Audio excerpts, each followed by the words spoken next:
Assalamualaikum warahmatullahi wabarakatuh. Saya Sidi Sapa Sidki akan menjelaskan tentang indirect holding dan mutual holding. Indirect holding, kepemilikan tidak langsung adalah investasi yang memungkinkan investor untuk mengendalikan atau mempengaruhi secara signifikan keputusan investasi dari investasi yang dimiliki secara tidak langsung. Kepemilikan tidak langsung dapat dibagi menjadi dua jenis, yaitu struktur kepemilikan hubungan induk, anak, dan cucu, yang kedua struktur afiliasi terkoneksi. Ada masalah utama yang dihadapi dalam situasi pengendalian kepemilikan tidak langsung adalah terkait penentuan laba dan ekuitas afiliasi atas dasar metode ekuitas. Akun pendapatan dan ekuitas dari afiliasi anak perusahaan disesuaikan ke basis ekuitas. Prosedur konsolidasi untuk pemilikan tidak langsung sama dengan situasi kepemilikan tidak langsung. Mekanika yang terlibat dalam proses konsolidasi mungkin tidak praktis. Namun karena detail tambahan yang diperlukan untuk konsolidasikan operasi beberapa entitas.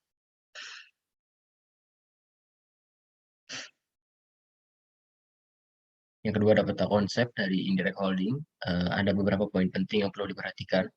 Yang pertama, dari sudut pandang konsolidasi, tentukan berapa kepentingan pengendali dalam bentuk persen dan kepentingan non-pengendali. Yang kedua, tentukan berapa laba konsolidasi.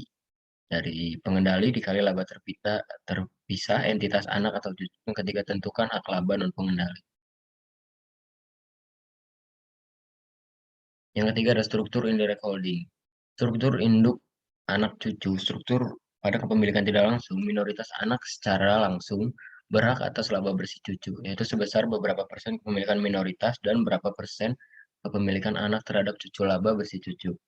Misalnya perusahaan A mempunyai saham pada perusahaan B sebesar 70% dan perusahaan B mempunyai saham pada perusahaan C sebesar 60%. Maka secara tidak langsung perusahaan A mempunyai saham sebesar 70% dan 60%, sama dengan 42% pada perusahaan C. Oleh karena itu, laporan keuangan perusahaan C harus masuk ke dalam laporan konsolidasi perusahaan A. Yang dilihat dari struktur ini adalah apakah perusahaan A mempunyai kendali atas perusahaan B dan apakah perusahaan B mempunyai kendali atas perusahaan C. Meskipun akhirnya kepemilikan saham perusahaan A pada perusahaan C secara tidak langsung kurang dari ilmu. Yang kedua ada struktur afiliasi terkoneksi atau terkait. Misalnya perusahaan mempunyai saham pada perusahaan B sebesar 80% dan pada perusahaan C mempunyai saham sebesar 30%. Sementara itu perusahaan B mempunyai saham pada perusahaan C sebesar 40%. Maka secara tidak langsung kepemilikan saham perusahaan A yaitu sebesar 80% atau 40% sama dengan 32% atas perusahaan. Sehingga jumlah saham yang dimiliki oleh perusahaan A yaitu sebesar 62% dan perusahaan C harus masuk ke dalam laporan konsolidasi perusahaan A. Dalam struktur afiliasi terkoneksi, total kepemilikan saham perusahaan A atas perusahaan C harus di atas 50% dan perusahaan A mengendalikan perusahaan B.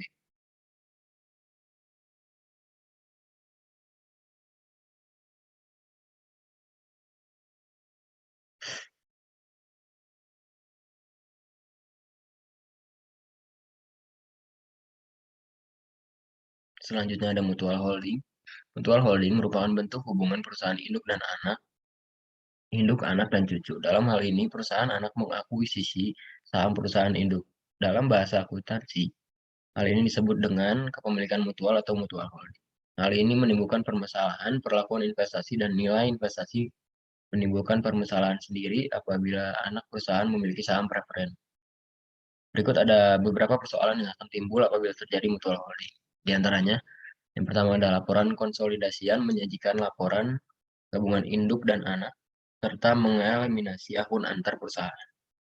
Kedua, ada hak minoritas dalam laporan konsolidasi merupakan bagian kekayaan pemegang saham yang tidak dikuasai induk atau kekayaan hak minoritas.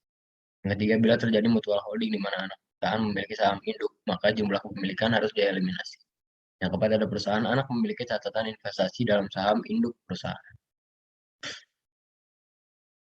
Selanjutnya ada macam-macam mutual holding. Terdapat dua macam mutual holding, yaitu saham induk dimiliki oleh anak perusahaan.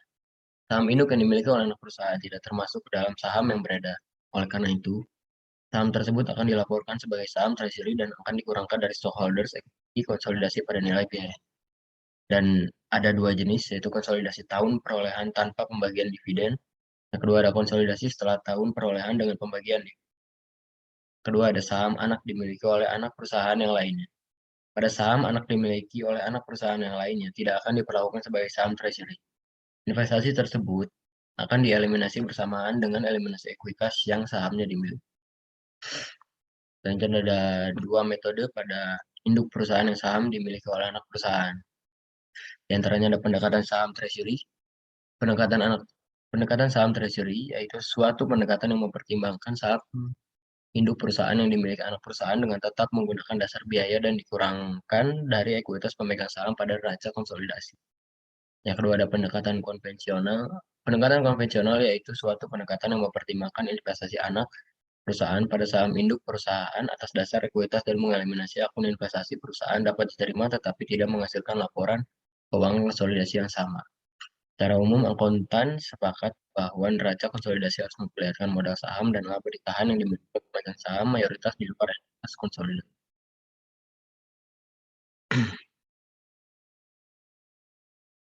Selanjutnya ada keuntungan dan kerugian afiliasi. Keuntungan ada 4, yaitu yang pertama modal yang dikeluarkan tidak terlalu besar, yang kedua mudah untuk dijalankan, yang ketiga memiliki waktu yang fleksibel, dan yang keempat resiko kerugian tidak terlalu besar.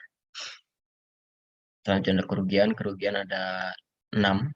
Yang pertama ada komisi bersifat tidak anual, yang kedua penghasilan tidak menentu, informasi produk harus diperbarui, yang merekam jejak yang pendek, tayangan iklan yang merugikan, dan pendapatan lebih rendah daripada pemilik produk.